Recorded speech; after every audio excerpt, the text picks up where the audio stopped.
الحمد لله نحمده ونستعينه ونستغفره ونؤمن به ونتوكل عليه ونعوذ بالله من شرور أنفسنا ومن سيئات أعمالنا من يهده الله فلا مضل له ومن يضلل فلا هادي له ونشهد أن لا إله إلا الله وحده لا شريك له ونشهد أن سيدنا ومولانا محمدا عبده ورسوله أما بعد صدر محترم دارالعلوم کے رکن شورا اساتذہ کرام اور عزیز طلبہ، ہندوستان کی آزادی اس کا مطلب ہے کہ 250 سال تک غلامی کی پستی کے اندر پڑے ہوئے لوگ ان زنجیروں کو توڑ کر آزاد ہوئے. یہ ایک بہت بڑی چیز ہے. غلامی تو غلامی ہی ہے، اور آزادی کا مطلب یہ ہے کہ ہر ملک کے رہنے والے یہ سمجھتے ہیں کہ یہ ملک ہمارا ہے اور اس ملک کی آزادی کے لیے ہم نے قربانی دی ہے.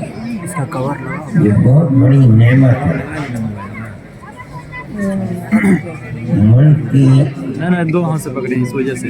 غلامی کا تو ہمارے گلوں کے اندر پڑا ہوا تھا، اور اس پر تقریباً 250 سال گزرے. ایک دوسری قوم نے بہت دور سے آ کر سب سے پہلے سن 1757 کے اندر بنگال میں سر سراج الدین کی حکومت کو ختم کیا. پھر وہاں سے ہوتے ہندوستان کے مختلف نوابوں کی حکومتوں کے اوپر فیصلہ کیا، اور آخر میں آ کر کے 1803 کے اندر انہوں نے ملک کے اوپر اپنے مکمل اختیار کا ڈھنڈورا پیٹ دیا. 1799 میں ٹیپو سلطان کی شہادت ہوئی. ان کے جسم کے پاس کھڑے ہو کر کے، مردہ جسم کے پاس، انگریز کرنل نے کہا تھا کہ آج اس کی موت کے بعد ہندوستان ہمارا ہے. نوابین بہت تھے، لیکن انگریز یہ سمجھتا تھا کہ ان کو اپنے مقصد کے مطابق استعمال کرنا ہمارے لیے ممکن ہے، لیکن ایسی ذات جو کسی صورت میں غلامی کو قبول نہیں کر سکتی، وہ صرف سلطان کی کوئی شخصیت تھی. چنانچہ یہی ہوا. ہر شخص اپنے بزرگوں کی تاریخ کو یاد کرتا ہے. ہم بھی اپنی تاریخ کو یاد کرتے ہیں، اپنے بزرگوں کی تاریخ کو یاد کرتے ہیں. آپ لوگوں کو یاد رکھنا چاہیے، سننا چاہیے، پڑھنا چاہیے، یہ جاننا چاہیے. میں یہ بات کہتا ہوں کہ ملک کی آزادی کا سب سے پہلا پتھر مسلمان اور علماء نے رکھا. دنیا کا کوئی شخص اس کا انکار نہیں کر سکتا. صحیح ہے. سراج الدین بنگال کی حکومت کو ختم کیا، انگریز نے رانچی کی حکومت کو ختم کیا. اسی طریقے پر تمام بادشاہ جو لوگ تھے نوابین، ان کی تمام حکومتوں کو ختم کیا، لڑا اور قتل کر دیا. لیکن وہ جنگ ملک کی آزادی کی جنگ نہیں تھی. وہ اقتدار کی جنگ تھی. ان کا اقتدار تھا، انگریز آیا اور ان کے اقتدار کے اوپر اس نے تلوار رکھی اور وہ ان کے اقتدار کو چھیننا چاہتا تھا، مگر وہ لڑے اور لڑ کر ہار گئے، قتل ہو گئے. ہمیں اس سے کوئی بحث نہیں ہے. ہماری بحث تو اس طبقے سے ہے جو بوریوں کے اوپر بیٹھ کر علم نبوت کو حاصل کرتے تھے. نہ حکومت تھی ان کے پاس، نہ وہ اقتدار کی چاہت میں تھے. ان کا مقصد صرف ایک ہی مقصد تھا کہ غلامی کی جو زنجیر ہمارے اوپر پڑی ہوئی ہے، ہم اس زنجیر کو توڑنا چاہتے ہیں. کوئی حکومت ان کے پاس نہیں تھی. اس لیے میں آخری شاہان مغلیہ کے ساتھ کیا ہوا، انہوں نے کیا کیا، اس سے کوئی بحث نہیں. میں ٹیپو سلطان کے مسئلے سے کوئی بحث نہیں کرتا ہوں. میں تو صرف اس بات کو بتا رہا ہوں کہ اقتدار سے بالکل آزاد، کسی گوشے کے اندر اقتدار کی محبت ان کے دل کے اندر نہیں تھی. ان کا مقصد صرف اور صرف یہی تھا کہ ملک کو آزاد کیا جائے تاکہ ہم اور ہمارے بعد آنے والی ہماری نسلیں آزادی کے ساتھ اپنے ملک کے اندر زندگی کو اختیار کر سکیں. اس کے سوا کچھ بھی نہیں. ان میں کیا صورت پیش آئی اس کو یاد کرنا چاہیے. جب سن 1799 میں سلطان ٹیپو شہید ہو گئے، 2-3 سال کے اندر ملک کے جتنے نواب تھے سب کی چھاتی پر سوار ہو کر کے ان کو بھی انگریز نے اپنا غلام بنا لیا. تو سن 1803 میں اس نے یہ اعلان کیا کہ ملک بادشاہ سلامت کا ہے، جنتا اللہ کی ہے، لیکن اس ملک کے اندر حکومت آج سے ایسٹ انڈیا کمپنی ہماری ہے. حکومت ملک کی تقدیر یہاں سے آ کر کے بدلی ہے. یہاں وہ اعلان ہوا ہے کہ ہم حاکم ہیں.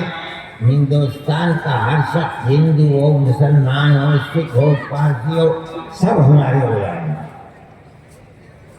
کسی کے اندر ہمت اور جرأت نہیں تھی کہ انگریز جیسی حکومت کو زبان کھول کر کے یہ کہتا کہ تم غلط کہہ رہے ہو، ہم آزاد ہیں، ملک ہمارا ہے. بڑے بڑے نوابین، راجا مہاراجا تھے، سب کو سانپ سونگھ گیا، کوئی کچھ نہیں کر سکتا. آپ اپنی تاریخ کو پڑھیے. اسی دن حضرت شاہ ولی اللہ صاحب محدث دہلوی کے بیٹے حضرت شاہ عبدالعزیز صاحب محدث دہلوی نے یہ اعلان کیا کہ ملک غلام ہو گیا. آج ہمارا غلامی سے ملک کو آزاد کرنا ہے، مسلمان کا فرض ہے. آپ اپنے بزرگوں کی اس تاریخ کو یاد کیجیے. اگر یہ نہیں یاد کرو گے تو تم اپنے مستقبل کو نہ بنا سکتے ہو، نہ تمہیں یہ پتہ ہے کہ تمہاری اس ملک کے اندر کیا خدمات ہے. یہ اعلان سب سے پہلے ایک عالم نے کیا. شاہ عبدالقادر صاحب، شاہ عبدالعزیز صاحب کا مدرسہ تھا، اس کے آثار آج بھی ہیں. لیکن شاہ عبدالقادر صاحب جس مسجد کے اندر رہتے تھے وہ مسجد اکبری بیگم کی مسجد تھی. کہا جاتا ہے یہ اکبر کی بیٹی تھی، اس نے اس مسجد کو بنایا تھا. لال قلعہ اور جامع مسجد کے درمیان میں تھی یہ مسجد. یہاں بیٹھ کر کے اکابر نے، علماء نے ایک عام فیصلہ کیا کہ ملک آج غلام ہو گیا، اس کے لیے جہاد آزادی ہر فرد کا فرض ہے. آپ اپنی اس تاریخ کو نہیں جانتے. کوئی شخص بڑے سے بڑا نواب اور بڑے سے بڑا راجا اپنی زبان کے اندر یہ طاقت نہیں رکھتا تھا کہ یہ کہہ دے کہ ملک کی آزادی کے لیے جہاد کر رہا ہے۔ یہی بولیا نشین لوگ تھے جنہوں نے یہ بات کہی، انہیں اس کی سزا ملی، ان کی جائیدادوں کو قرب کر لیا، ان کے مدرسوں کو ویران کر دیا۔ جس مسجد کے اندر سے اعلان کیا گیا تھا اس مسجد کو توڑ کر دفن کر دیا گیا۔ کس جرم کے اندر کہ کیسے کہہ رہے ہیں کہ ملک کی آزادی ہمارا کردار ہے، ہمارا فرض ہے، ہم ملک کو آزاد کریں۔ ان کو اپٹن کی لگا دی گئی جسم میں، جس کو ان کا جسم سفید ہو گیا۔ ان کو ایسا زہر کھلایا گیا جن سے شاہ عبدالعزیز صاحب محدث دہلوی کی آنکھیں کی بینائی چلی گئی اور وہ اندھے ہو گئے۔ شہر بند کر دیا گیا، لیکن کسی طرح سے پھر اس کے بعد وہ دہلی چڑھ آئے۔ آپ کو معلوم نہیں، ان کے بارے میں یہ چیز مشہور ہے کہ وہ تپتی تپتی دھوپ میں جامع مسجد کے تپتے ہوئے پتھر کے اوپر، آپ نے دیکھا ہوگا پتھر ہے، ننگے پیر اس کے اوپر دوڑا کرتے تھے۔ یہ کیا تھا؟ ملک کی آزادی کی جہاد کے لیے اپنے آپ کو تیار کرتے تھے۔ یہ آپ کے بزرگوں کی تاریخ ہے جس کو آپ نہیں جانتے۔ یہ اعلان ہی نہیں کیا انہوں نے، بلکہ اپنے شاگرد ایک اور ایک ان کے خاندان کے ایک فرد سید احمد شہید بریلوی جو حضرت علی میاں صاحب مرحوم کے آباء و اجداد میں ہیں، تتیا رائے بریلی کے رہنے والے تھے، اور شاہ اسماعیل شہید رحمۃ اللہ علیہ، ان دونوں کو تیار اپنی زندگی کے اندر کر دیا ہزار مصیبتوں کے باوجود۔ حضرت شاہ عبدالعزیز صاحب محدث دہلوی 1824 کے اندر انتقال فرما گئے رحمۃ اللہ علیہ، لیکن اپنے دو شاگردوں کو تیار کر رہے تھے۔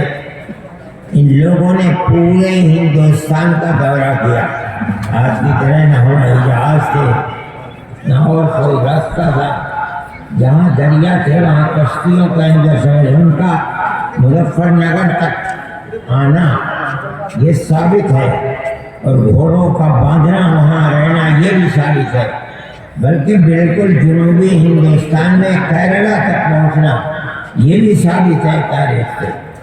کیوں سفر کیا؟ کوئی کاروبار تھا ان کا؟ نہیں، انہوں نے مسلمانوں کو جو بتایا کہ تم غلام ہو گئے ہو، تم اپنی غلامی سے آزادی کس طرح، یہ تمہارے آباء و اجداد کی تاریخ ہے۔ مبارک تو چڑھنے دینا اوپر ویڈیو بنا گئے، وہاں ایک شخص نے کہا کہ میں اپنے اولاد کو دیتا ہوں اسی لیے تاکہ وہ اپنے آپ کو جہاد میں آپ کے ساتھ رکھ کے اور شہید ہو جائے۔ چنانچہ خدا نے اس کی بات کو قبول کر لیا، اور اس نے بہت بڑی رقم جو آج 50 کروڑ روپے کے برابر ہو سکتی ہے حضرت شاہ صاحب کو دی۔ چنانچہ جو لوگ بالاکوٹ کے میدان میں شہید ہوئے ہیں، غازی پور کے اس جوان کا بھی ذکر ہوتا ہے، باپ نے جو نیت کی تھی اللہ نے اس کی نیت کو قبول فرمایا۔ میرے بھائی، سب سے پہلی آواز مسجد سے اٹھی، اس مسجد کو شہید کر دیا گیا۔ آج بھی اس مسجد کے نشانات موجود ہیں، اور اتفاق یہ ہے کہ 7-8 سال پہلے پتہ نہیں کس جگہ کس وقت کھود رہے تھے، اس مسجد کے آثار آ گئے۔ مسلمانوں نے سوچا، جب پتہ چلا کہ یہی وہ مسجد ہے جہاں سے آزادی ہند کی آواز نکلی تھی اور جہاد فی سبیل اللہ کیا گیا تھا، مسلمان ٹوٹ پڑا، مگر ہندو جو پرست طاقتیں تھیں انہوں نے اس کو دوبارہ نہیں کیا، اور اس کے بعد حکومت کی قوت کے ساتھ اس کو پھر دوبارہ دفن کر دیا گیا۔ اگر آزادی کی قدر و قیمت پہچاننے والے لوگوں کی حکومت ہوتی تو اس مسجد کو نکال کر کے اور اس کو آثار قدیمہ میں رکھ کر یہ بتایا جاتا کہ انگریز کی غلامی سے نکلنے کی سب سے پہلے آواز یہاں سے اٹھتی تھی. اگر نہیں دیا گیا پھر اس کو دفن کر دیا گیا. لیکن میں ایک بات سوچتا ہوں کہ یار آدمی زمانہ کس طرح بدلتا ہے.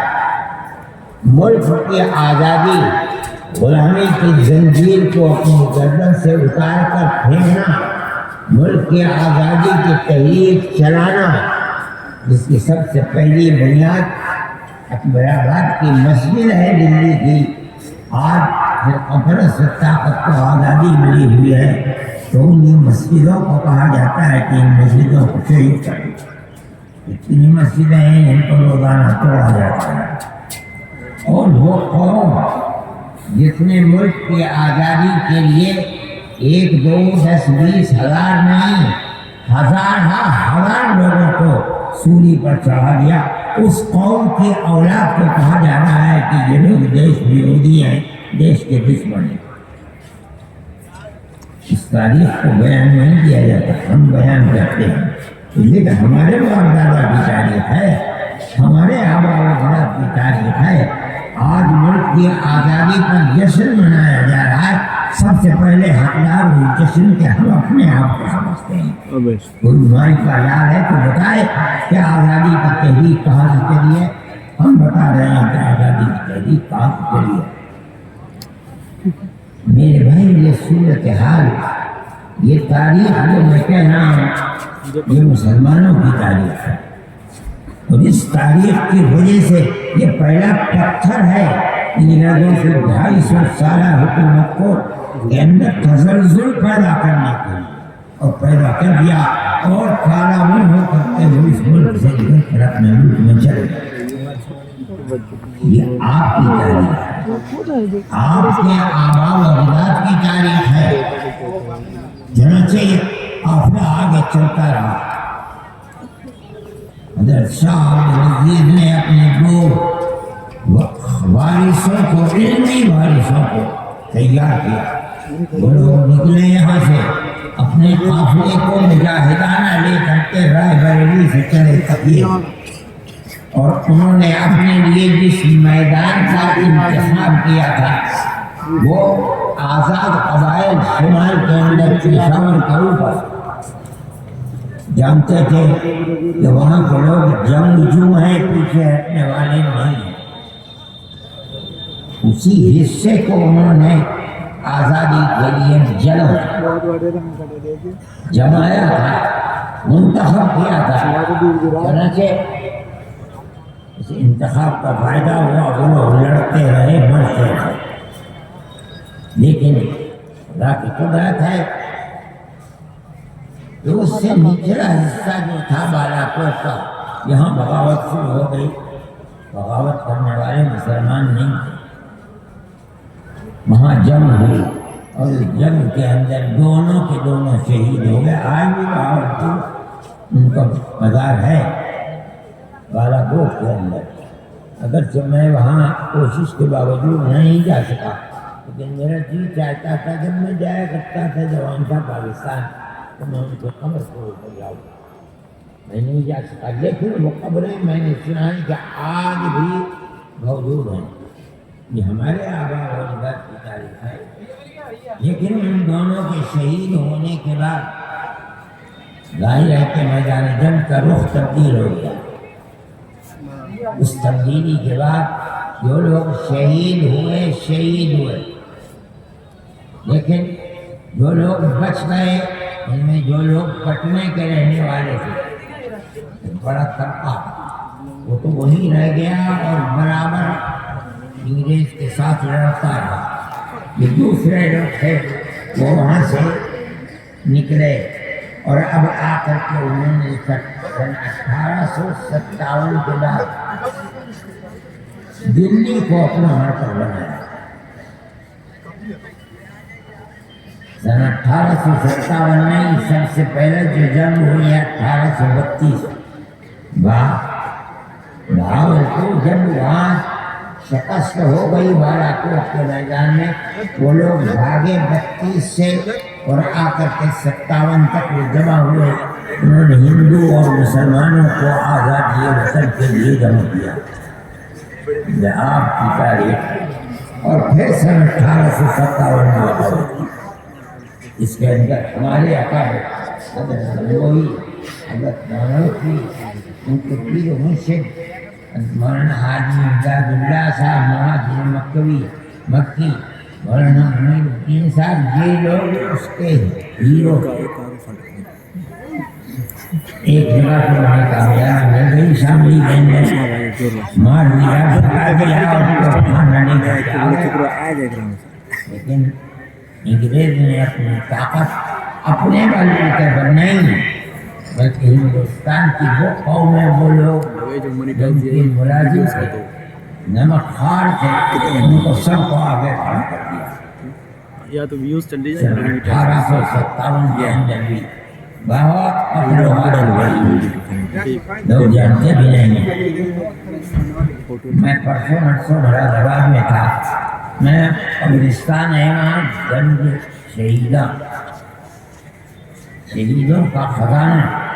یہ قبرستان وہی ہے جو سن 1857 میں جو مسلمانوں کو انگریز نے قتل کیا تھا، ان کی لاشوں کو وہیں رکھ کر کے قبر کے اندر دفن کیا گیا. اس کا نام ہی پڑ گیا گنج شہیدہ. نواب منظور خان، یہ مراد آباد کے نواب سے انگریزوں نے ان کو پکڑ لیا. وہ انگریز کے مخالف تھے. بعض لوگ تو کہتے ہیں انہیں زندہ کو بھٹی کے اندر ڈال دی گیا، مر کے جلا گیا.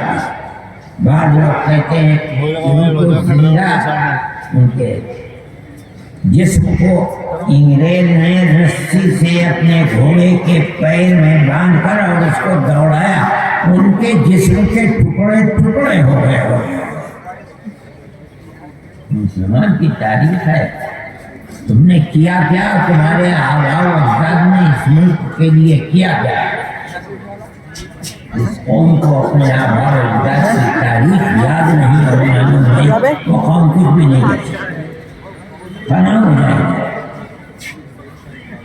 یہاں میرٹھ کے اندر جن لوگوں نے 1857 میں مخالفت کی ہے، 151 یا 152 لوگوں کو پھانسی پر چڑھایا گیا. مورخین کہتے ہیں ان میں اکثریت علماء کی تھی. سن 1857 کے اندر صرف دلی کے اندر 32 یا 33 ہزار مسلمانوں کو پھانسی پر چڑھایا گیا. کون مسلمان جس کی شکل و صورت سے یہ پتہ چلتا تھا کہ یہ عالم دین ہے؟ انگریز یہ جانتا تھا کہ جب تک ان کا بیج مار نہیں دیا جائے گا تب تک ہم حکومت ملک کے اوپر نہیں کر سکتے.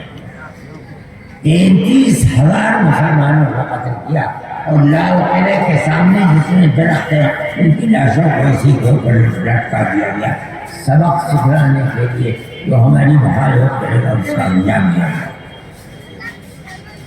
یہ مسلمان کی تاریخ ہے. آپ کو اپنی تاریخ کو یاد رکھنا چاہیے.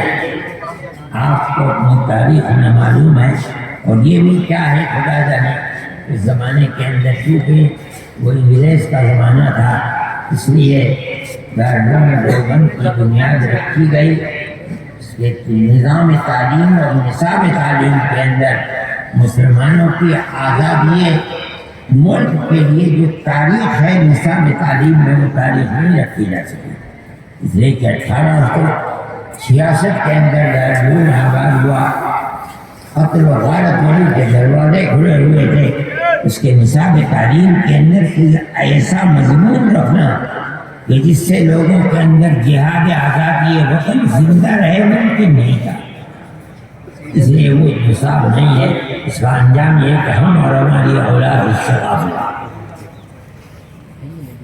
سنیے، 1857 کے اندر جب اتنی بڑی تعداد قتل ہو گئی، اب مجاہدین آزادی ختم ہو گئے. آئندہ جہاد آزادی وطن کے لیے کون اٹھے گا اور کہاں سے لائیں گے لوگوں کو؟ حضرت نانوتوی رحمۃ اللہ علیہ، حضرت گنگوئی رحمۃ اللہ علیہ جیل میں چلے گئے.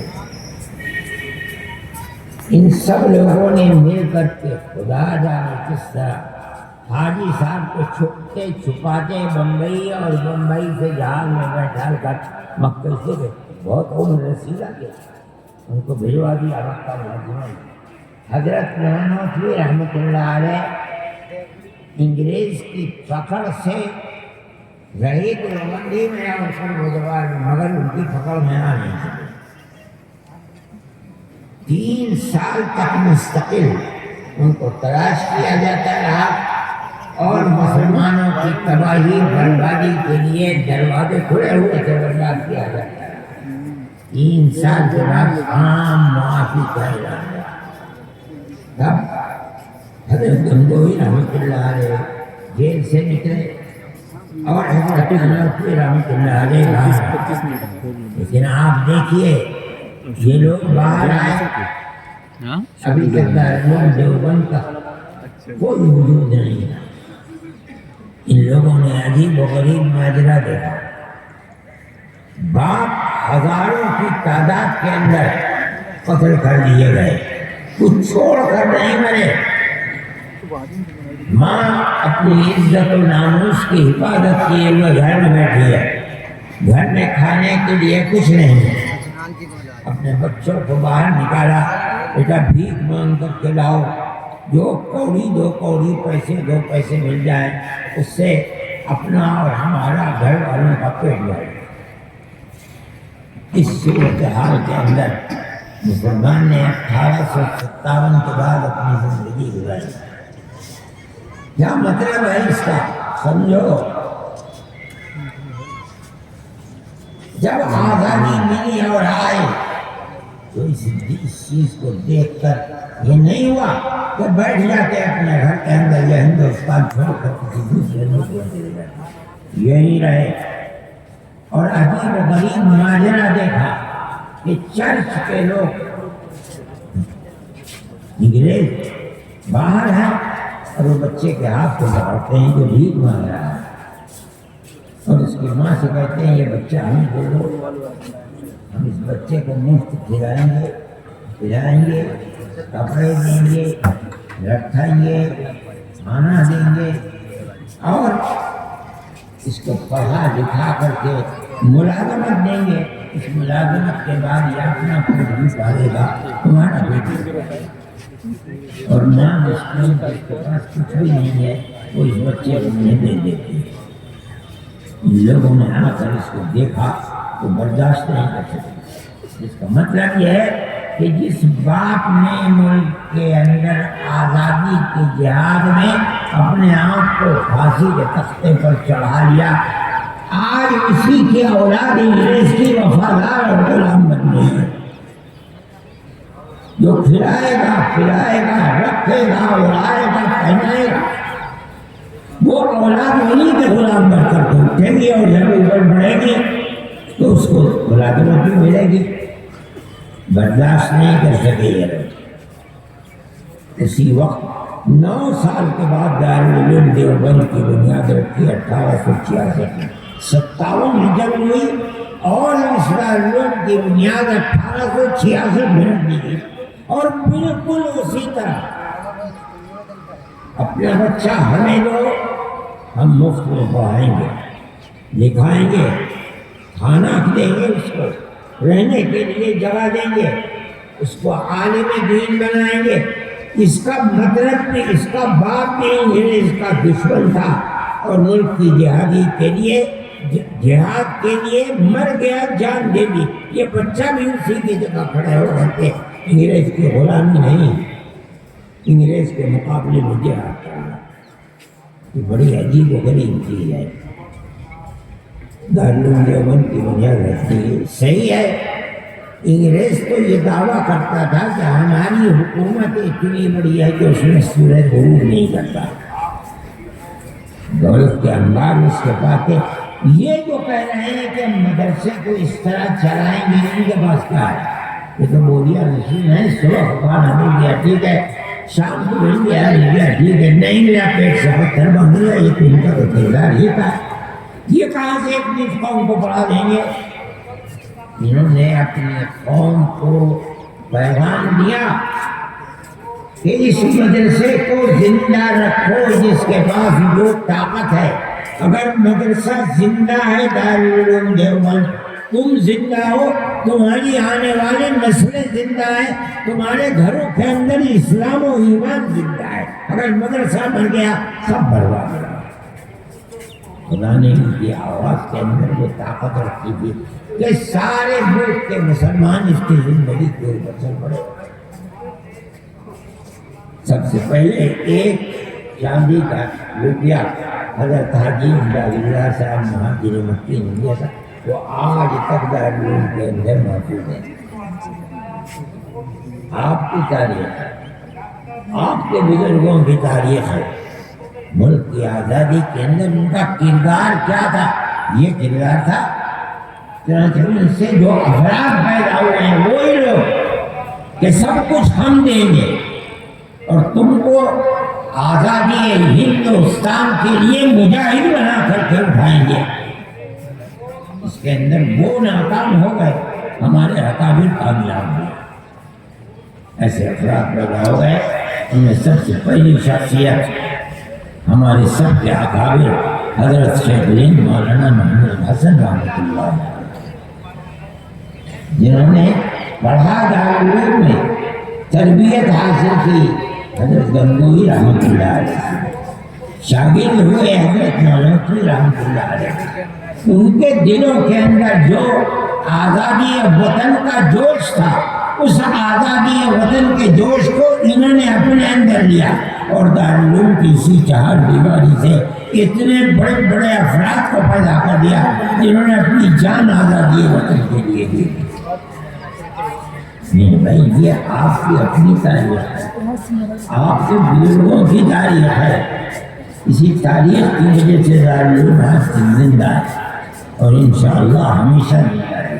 انشاءاللہ. میں کہتا ہوں جتنے مدرسین ہیں وہ صرف تعلیم کے لیے ہی نہیں بنائے گئے تھے، بلکہ وہ آزادی وطن کے لیے مجاہد پیدا کرنا اصل مقصد تھا. مولانا محمد حسن گیلانی دارالعلوم کے فاضل تھے، حضرت شیخ الہند رحمۃ اللہ علیہ کے فاضل تھے. وہ بیان کرتے ہیں حضرت شیخ الہند نے یہ کیا، میں جانتا ہوں کہ ان کا مقصد کیا تھا. حضرت شیخ الہند فرماتے ہیں حضرت نانوتوی کا مقصد کیا تھا دارالعلوم کو قائم کرنے کا. یہ کہنا چاہتے ہیں کہ صرف تعلیم نہیں بلکہ ملک کی آزادی کے لیے مجاہد پیدا کرنا ان کا مقصد تھا اور اس مقصد کے اندر وہ 100% کامیاب ہیں.